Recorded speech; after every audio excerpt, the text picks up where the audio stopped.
You know what time it is?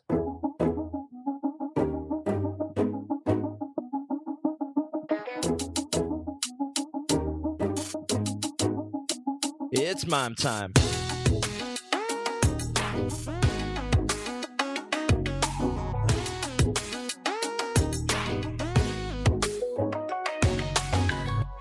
All right. Hello and welcome, Mime Timers, to another cheeky episode of Mime Time, a show where we talk about overcoming the Asian diaspora identity struggle and becoming the best versions of ourselves, living our best lives and all that good stuff. I'm your host, Mime, and today we have a really cool guest, Victor Zheng. Did I pronounce that right? Correct. Yes. Well, Victor, welcome. How are you doing? I'm doing great and really excited and happy to be here. Yes, Victor is an independent freelance filmmaker, and he's currently working with a project called American Born Chinese, which I think is really cool. And he also has a nerdy project, a channel called Team Avatar Films, where they do live action based videos based on the anime Avatar. And Victor, it's cool to have you. Thank you for reaching out to me. And I would like you to tell us a little bit about yourself. So myself in a nutshell, again, kind of like the show that I'm working on for Disney Plus, American Born Chinese. I am an ABC. I grew up in Virginia, Northern Virginia, Tyson's Corner area to be exact, maybe about 20 minutes drive from Washington, D.C. And born and raised here, actually more so grew up with sports more so than anything else. I hope that shows. And then Oh, baby.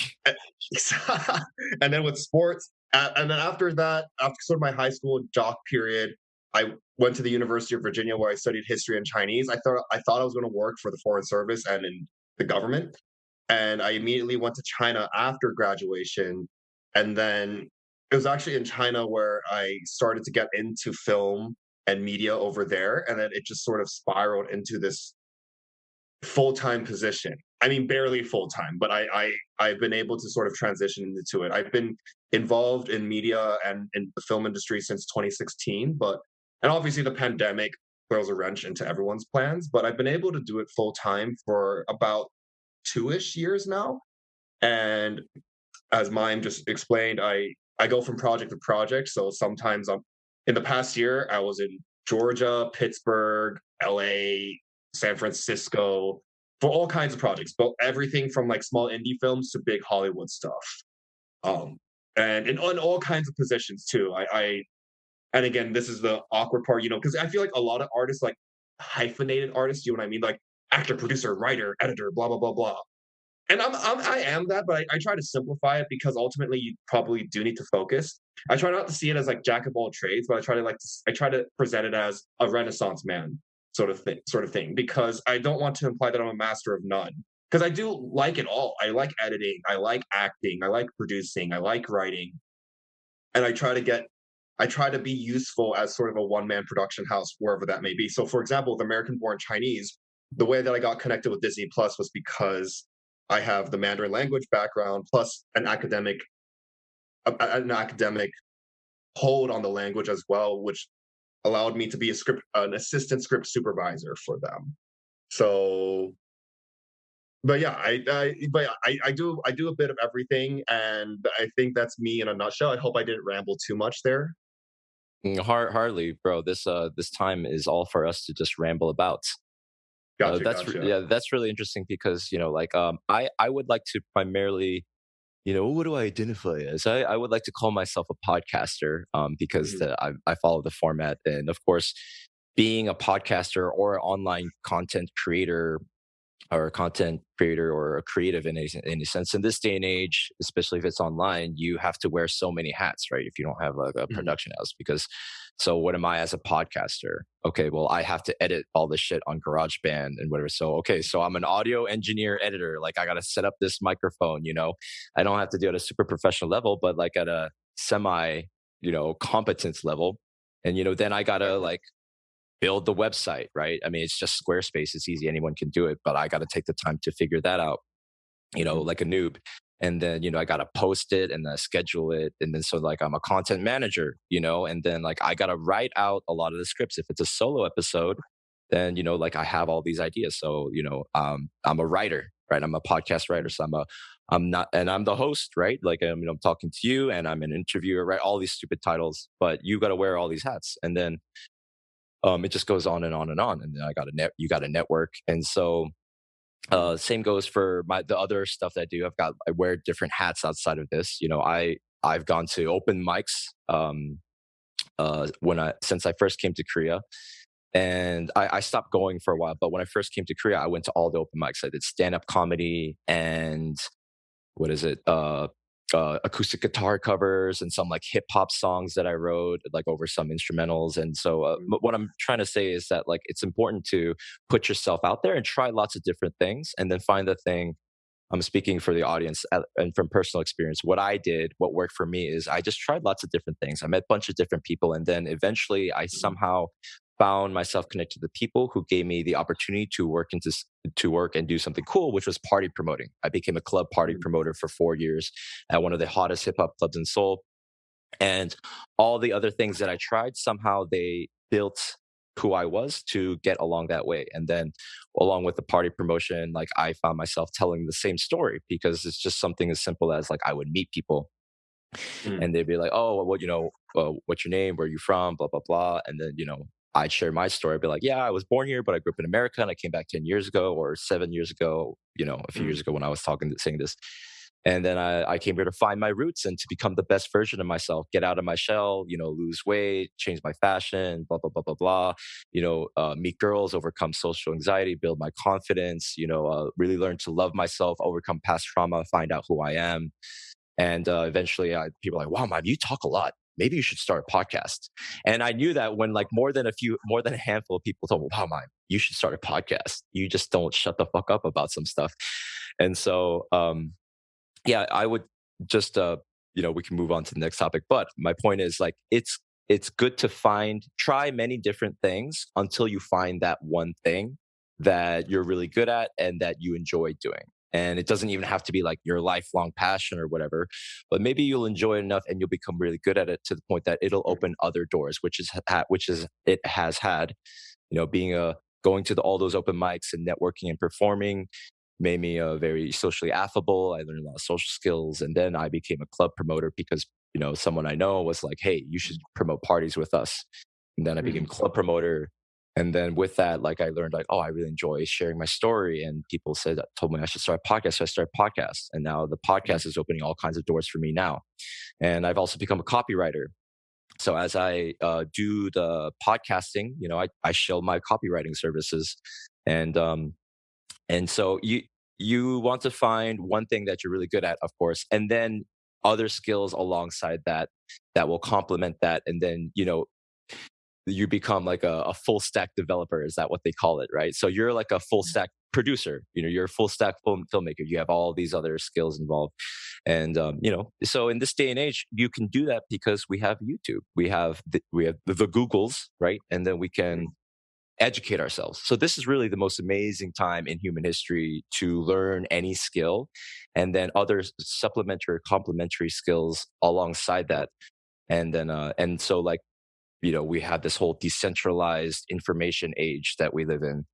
So mm. you don't have to stick to one label as necessarily producer or even filmmaker, but you can do a combination of these things. Anyways, now I'm rambling on. But Perfectly this is, fine. but what was your upbringing like in Virginia? Did you grow up in an Asian community? Was it tight knit? Did kids call you Chink or Gook or whatever, like they did me? So I think I grew up in a relatively more tolerant or an area that was sort of more used to diversity. Of course, I still ran into awkward encounters, people commenting on the smell of my food or so forth.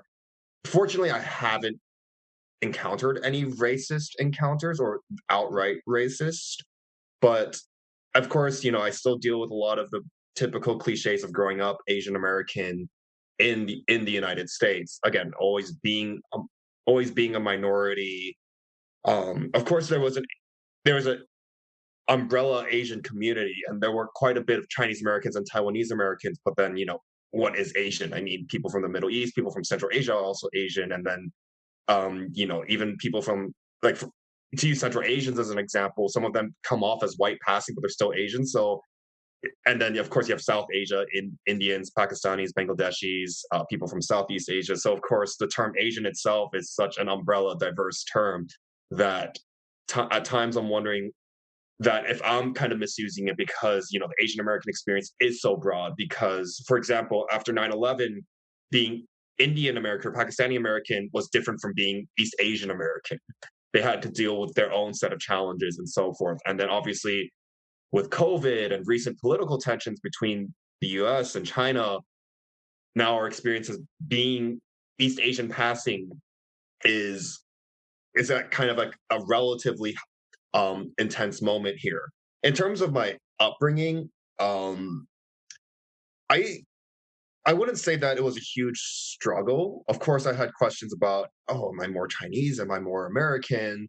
And then for a time, I probably was a little bit disconnected from my roots and my Chinese background. So that's why in college, I really made it an effort to study Chinese extremely hard and to study abroad in China multiple times to not just consolidate my language abilities, but also to consolidate my knowledge of the community, the culture, and the workspace there as well. And um, overall, I would say that I guess a few key memories, so to speak, was that I'd be like one of the only Asians on the football team, or one of the only Asians on the track team, or in the choir, that sort of thing. And people didn't treat me with disrespect, as opposed to, oh wow, you're a little bit unique, so to speak. And it's more of a neutral thing versus a positive or a negative thing as well. Of course, like some people were curious, some people asked polite professional questions. Some people asked awkward questions like, if I eat feet or eat dog, that sort of thing. But I didn't run into anything malicious until and again, as an adult in the US, I haven't run into anything. But of course that, you can see it in the media that anti-Asian hate is a reality that's probably risen because of COVID and political tensions. I think interestingly enough, and I wonder if you've experienced this to an extent being Korean born, but in China, I've encountered some backlash for being American born.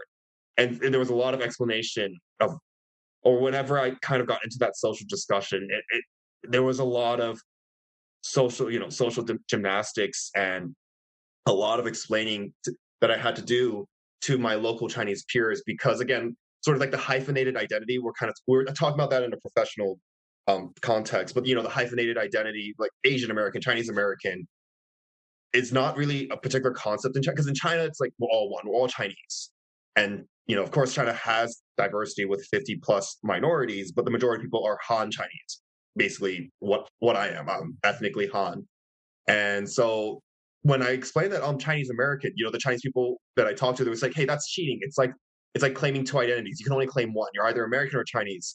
So it was interesting when I was in China, I had to explain that concept a lot. While in the US, though I wouldn't say that it's well understood by everyone I talked to, people didn't seem to mind it as much, so to speak. So I would say that's my upbringing in a nutshell. Just, being a minority, sometimes being treated like a model minority. To share like one quick anecdote, was that one time I was stopped by the cops for actually driving too slow. I'm a slow, not aggressive driver. So I was driving back from college late at night, and then I got pulled over. And then when the cop looked at me, he didn't address my race directly, but he's like, "Oh, it's fine," and then he just let me go after barely talking to me. So it's just that was sort of a weird.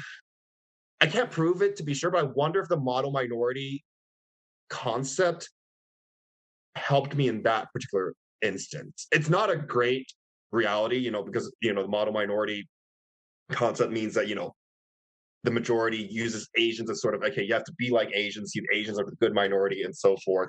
Well, that was sort of weird, and I wonder if I was black or Hispanic or any other minority, would that cop have treated me differently? But I'm not entirely sure. Yeah, or maybe he Mm. wasn't racially profiling enough, because maybe he could have suspected that you were a sexually repressed serial killer, right? Mhm. Because Yeah. right, there's some of that reputation, like the Virginia Tech shooter and all that Mm. bullshit. Um, Mhm. that is definitely interesting, and I think we would be remiss to say that that doesn't play an influence, and the Mm. minority stereotypes, right? Like people do have these conceptions, prejudices. Call it a positive thing or a negative thing. It does Mhm. play a role in how people view individuals, for good or for bad. And so Mhm. I think the important thing, for me personally, I used to take things very personally growing up. If people, because like I knew that like I was different. I Mhm. was like the only Asian person for miles in my neighborhood or going to school. Mhm. I was like the only Asian kid in elementary Mhm. school in some of my classes, and I knew people treated me differently. And Mhm. like a lot of times it was something neutral, but I was like coming from like a negative framework, because like I was a very depressed, angry, confused kid. So I always, like was like I had my guard up, Mhm. and so like I was always thinking like, oh, people don't like me because I'm Asian. Like I had that mentality, or I really believed that. And but a lot of times most people are good, or they don't mean anything bad. But like I would take it really offense. I would take offense to like the tiniest of things. And I long story short, growing up, I realized like, I don't need to take things so personally, because I realize it's killing me. It, in it's like I realized people weren't just treating me different because I was Asian. They treated me different because my name is weird too. And my Mhm. name isn't even Asian, right? My name is Hebrew. Ma'im is water in Mhm. Hebrew and Arabic too, I believe. So it's not, so even Korean people, right, would be like, oh, that's interesting. He's got a unique name. His name is Mime. Mhm. That's not a Korean name. So it's funny because growing up in America, people assume that it's a Korean or Asian name, Mime.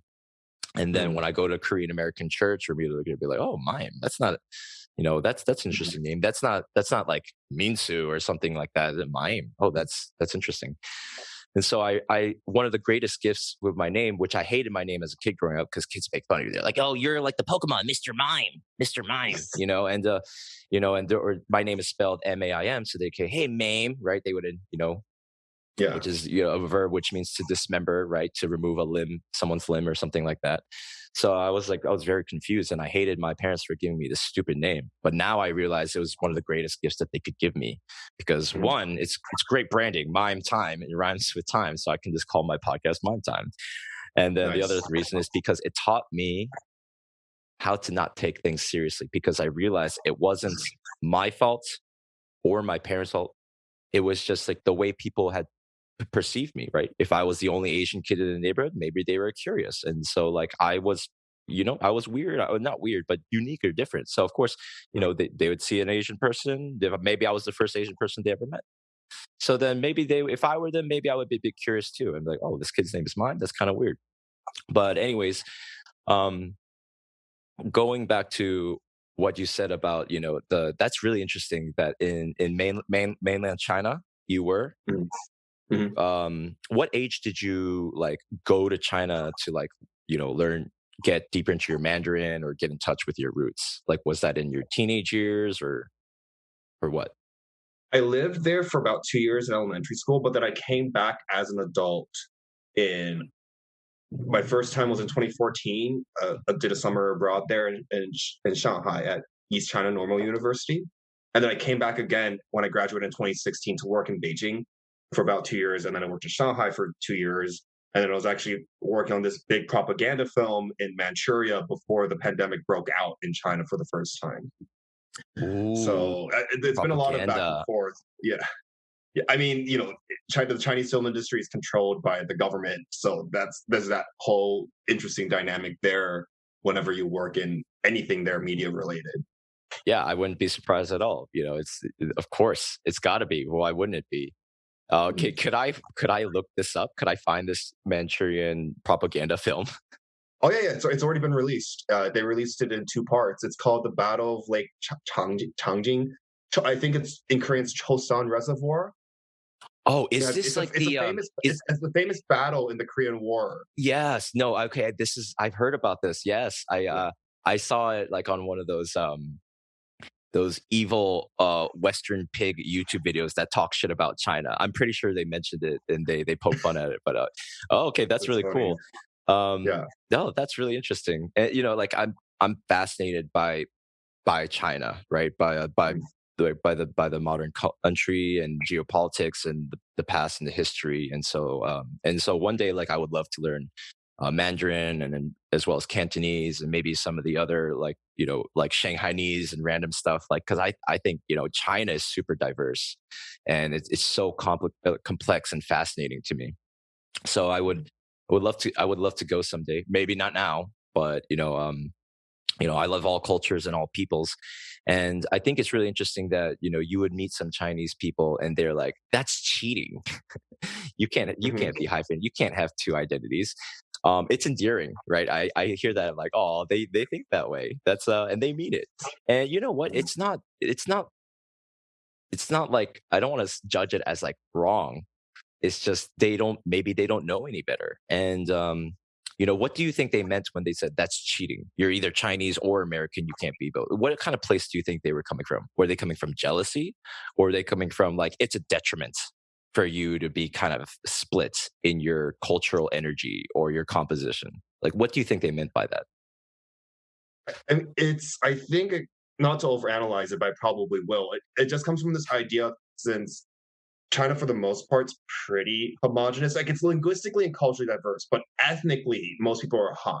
A Han person in Manchuria and a Han person in Guangdong, they speak different dialects, but ethnically, we kind of look the same.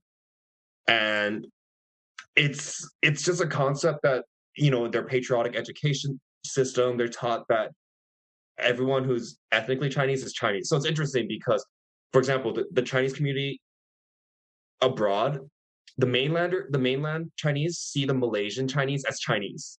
Not they're seen as Chinese people that live in Malaysia, even though they're culturally Malaysian. They probably speak Malay, English before they speak Mandarin, and even then, you know, like Cantonese and Hokkien are probably more likely to be spoken by the Southeast Asian Chinese community versus Mandarin.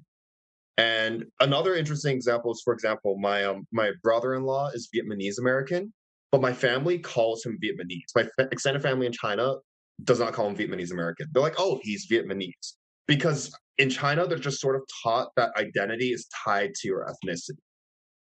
And then so when you add that hyphenated identity, you say Asian American, Chinese American, Vietnamese American, it's a brain overload. They're like, "That's not possible." And it's interesting because the Chinese people, I'm using that term generally. Chinese people raised and born in China and educated in China. When you explain what kind of the African American concept or the concept of African Americans, they're saying that, oh, they're just Africans. But they're so separated from Africa culturally, geographically. And I'm not trying to speak as an expert on African American culture, but I'm just using that as an example of how Chinese people that I've met, born and raised in mainland China, how they sort of digest this concept. So again, if is it coming from a place of jealousy? I mean, maybe in like individual circumstances. I think it's just more so confusion, and more so that another metaphor I heard a lot is that they saying like it's like having two wives, or it's like having two partners, or it's like having two set of parents. It's Okay, like it's so too privileged to do. It's seen as a weird privilege that you're not supposed to have. So it's something that I've always thought about and have discussed with a lot of friends as well. And again, I mean, it's just, as I said, I would just kind of conclude it as that. And I don't know about Koreans and Japanese, but I've always understood it as, I think in East Asia, the idea of identity and ethnicity has always been tied. So that's why China's described as like an ethnocentric state. yeah, that's fascinating. Mm, That has not been my experience in Korea, mm. because it's interesting. I've never met a Korean person who said like that's cheating or it's privileged or like that they gave me that kind of vibe. Or even like they You didn't say it's weird or anything. to have two identity. Maybe I never approach the conversation in that way. Like I am Korean and American. I have two identities. So maybe I never was able to trigger an old man into telling me what I should or who I should be or what I am. Maybe I should, right? That would be an interesting conversation. But I found that it's there's a within Korean society, within the older people and the younger people, like there's a spectrum, right? There are people who say I've met people my age or a bit younger and older who would see me as Korean. But then there are people who would see me as a foreigner, and like I'm not a Korean citizen anymore, anyways. And so like there are people who will say like, you're Korean, right? There are people who will be like that, no matter what, you're Korean. And then there are other people who will be like, it's like you'll never be Korean. And not that they'll say it in a negative tone or whatever. But in a sense, like, there's truth to all these different sides. There's like a ray of truth, or like a perspective that has validity from each of these different interactions that I have based on those persons' like life experiences and how they view themselves in the world. And so I think they all have some validity. It's like, yes, I'm Korean. I was born here, so I'm Korean blood, and my parents are Korean, so I come from a Korean family. And now I speak Korean, although I didn't grow up speaking Korean.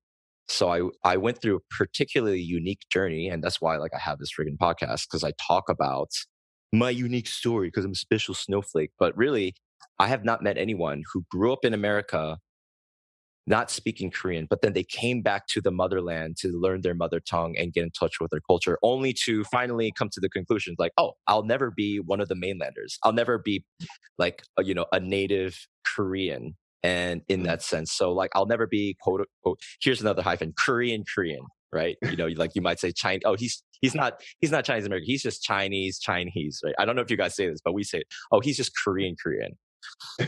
And, so like I'll never be Korean,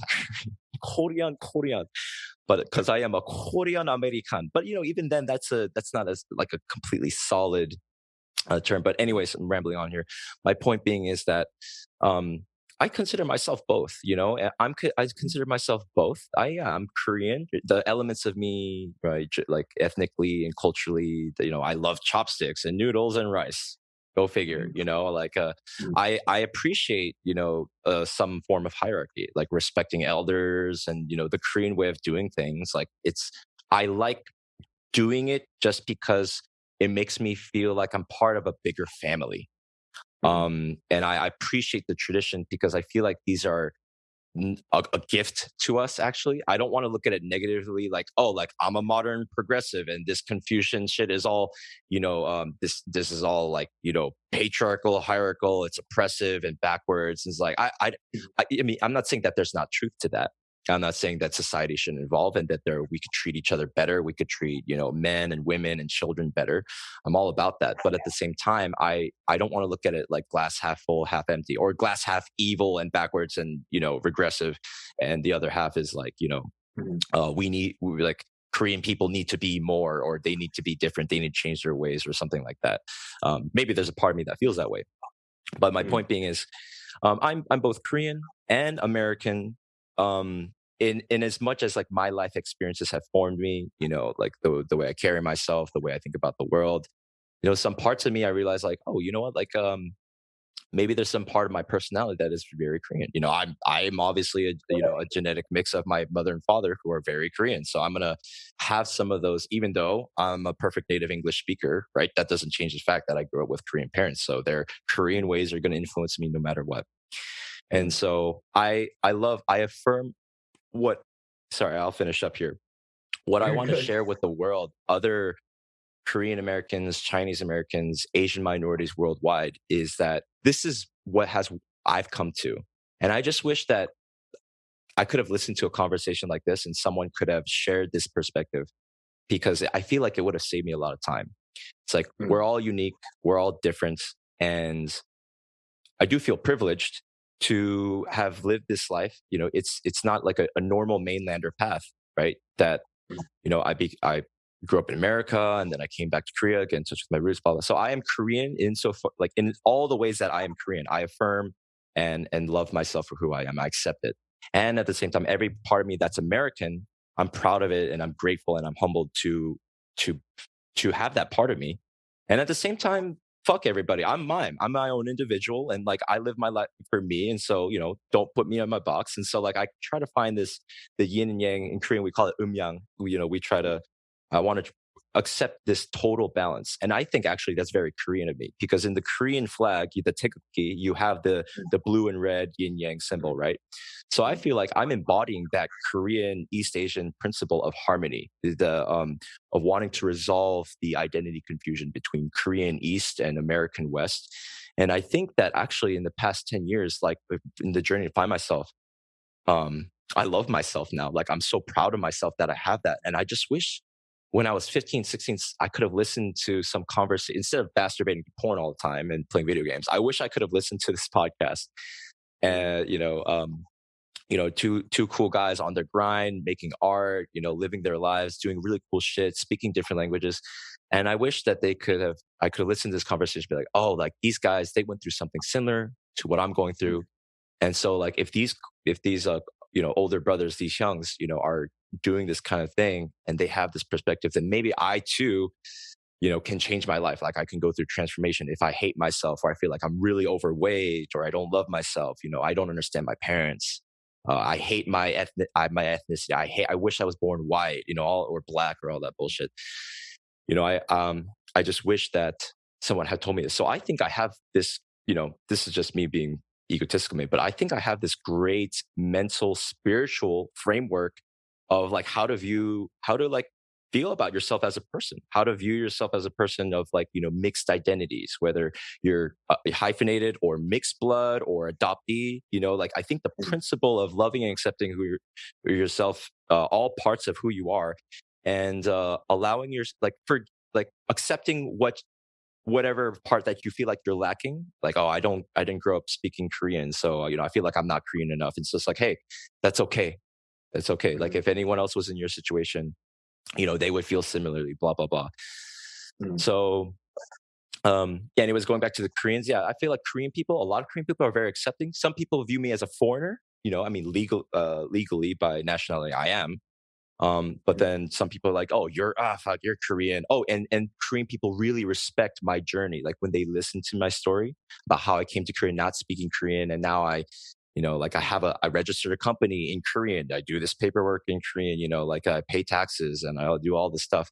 Like, dude, you're fucking Korean. You're living in the society and all this stuff. So, thanks for hearing me ramble on a bit, Victor. Of course. But, yeah. Where in the U.S. Did you grow up? North Carolina in elementary school, then a year in Kansas. And I would say my hometown is actually in Rhode Island. So I kind of identify as a New England boy. Okay. I would say, Rhode Island's my hometown. New England, East Coast. Gotcha. No, and thanks for sharing that too. And again, I can also empathize again, prefacing that I use all these terms generally, like as an East Asian American who identifies as both American and Chinese. I feel like I like to encompass the best of both worlds. And I couldn't really imagine my life without it. Because, I like to think that the way I see the world, the way, as you said, sort of this respect for hierarchy, but also an appreciation for certain freedoms and individuality, and the best mix of the values of a collective identity, which I feel like most of East Asia sort of emphasizes, and then the cliches of individuality, I'm my own person, which we learn here in the American education system. So again, it's just the best of both worlds, right? Victor, you're a miracle. You're fucking beautiful. I mean, really, yeah, because and just think about how fucking fortunate we are, that we can speak multiple languages. And yeah, we not everyone does it consciously necessarily or think about it in those terms. But I like to think of that myself as well, taking the best of both worlds, the East and West. And we're so privileged to be in that position where we can do that, and that's an amazing thing. And especially in this modern world, in this 21st century, where we can travel and learn different languages and talk with people all over the world and pursue our arts, and connect even over a video call like this right now. Like this is really inspiring because think about our ancestors, bro. for thousands of years, they just spoke one language and they lived within the same 5 to 10 kilometers. I mean, when they weren't running away from war and famine and all that crazy shit. So, um, we're lucky, and in a sense, like I don't disagree with those Chinese mainlanders who maybe judge like, oh, you can't have that. That's Chinese privilege. It is cheating. Our our families cheated, man.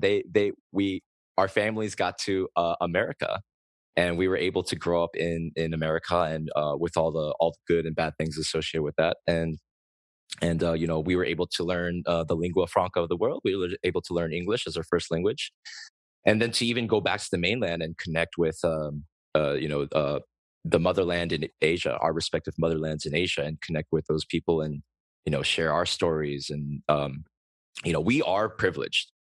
We are privileged, and so I would like to make a public service announcement right here on the Mime Time Show. If you're like us, if you're like half Asian, half East Asian, or adoptee, or um I don't want to trigger my adopted brothers and sisters and say they're privileged. But Asian Americans or Asian diaspora in general, if you have the connection to two different identities and languages and cultures, if you can really milk that, you're fucking privileged. And so I don't mean that to judge you. But what I mean is, like, if you feel like you're worthless, like I did, if you feel confused and worthless and you hate yourself and confused, you don't need to be. You can flip all that, you can transform all that negative energy into something life affirming and positive. It's like, oh, I have, my whole life, I mean, my whole childhood was like, oh, I hate myself for being Asian. Like, oh, kids call me chink and gook and whatever. And to go back to China, I'm not even Chinese. My parents don't even speak English. I hate them. Why can't they speak English? At least all the other kids in the neighborhood and class, they get to argue with their parents in English. At least they get to argue in this. I don't even have that. Life is so unfair.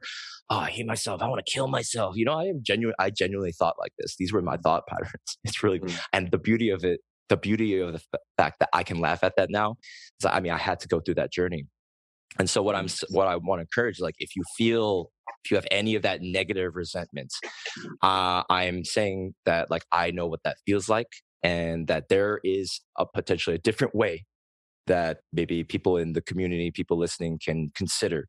So don't feel sorry for yourself. Be humbled and grateful and proud, of all that you are, all your families and whatever, whoever you are, wherever you are, and this, obviously these principles apply to, accepting and loving accepting and loving yourself for who you are is a universal principle that I think will apply to every individual, whether they're mainland Chinese, mainland Korean, or Korean American, ABC, what have you. And I'm just saying, yeah, we are privileged, bro. And so with a greater power comes a greater responsibility. Yes, exactly. And so it's with this privilege. I realize that I'm blessed. And so this is not something to make oh yeah, I'm American. So there's a lot of motherfuckers, I won't name any cities, but people from LA, they come to Korean Americans, and then they'll be like, they have this, like, this swagger, like they may even speak Korean, but like they feel like they had the attitudes, like when they meet Korean people, they get like, they have an ego, like they're better than Koreans because they identify as American. And then when people assume I'm from from the West Coast or from LA, like I get kind of embarrassed. I'm like, no, I'm not like one of those Gyopos who think they're better than all the other Koreans or whatever. And I'm not hating on my LA Gyopo brothers and sisters. I got lots of good friends there. But you know what I mean? It's just like, this is and because that egotism actually comes from I think a place of, like, ego separation, of course. And then it's just like, yeah, I don't know. It comes a phrase like, because deep down they know that they are also Korean. And so, but they resent that. So I think they actually resent a part of themselves. And so that's why they have to have, like, the American ego. Like, they're the Westerner and they're the individualist. They're the enlightened Western American individualist. And these people, these Koreans, they're backwards. And so I don't want to be identified with them because that's scary. Because that I might have to identify a place in my own soul, in my own, like, subconscious, some part of me that I don't accept being Korean. So I'm going to judge them and say, like, oh, I'm American. I know things better about life and how women should be treated or something like that. But I'm saying, yeah, we're privileged. So we should do that with. We should take it with humility and gratitude and responsibility. I mean, at least that's how I want to live my life. Make sure you I really appreciate that, and also just I might be misquoting him, but it might be Simu Liu who said that being Asian is a superpower. I don't know if he meant it in the context that we're thinking of, but that's why your sentiment entirely echoes mine. Sort of when some of my friends and acquaintances I met in mainland China who either saw it as a privilege or cheating that I have this hyphenated identity, I can see why, because we have access to two expansive, rich cultures that are all influential, and Korea, and that's a whole nother thing. And I'm almost envious because Korea, and I would say even more so than China, to be honest, like in terms of media and soft power, I think Korea has a leg up on China, to be quite frank. Because, and again, this is a whole big sensitive discussion, but Korean shows, Korean music is more popular or generally more accepted outside of Asia compared to C-pop and C-dramas because of government censorship and that the government essentially controls all content creation in China. But Korea has figured it out, and we probably don't need to bother saying a list of successful shows and songs. There's way too many that come out of Korean media. So again, I'm envious that you have access to that culture in a way that I don't, so to speak. Yeah. I mean, if I could try, of course, like I could probably, I would have to spend probably half a decade or a decade to kind of entrench myself into, Korean culture, Japanese culture, if I wanted to become a part of that. But as you said, just, you being Korean American and me being Chinese American, it's so cool that we sort of both personally, professionally have links to both these places. And I see both places as home. I'm very comfortable in both. Same. And I accept the yin and the yang in both. Yeah, and so like in the end, like home is such a beautiful nebulous term, right? Like what is home? For me, home is, it's Warwick, Rhode Island, the home, the small town that I spent most of my years in one place.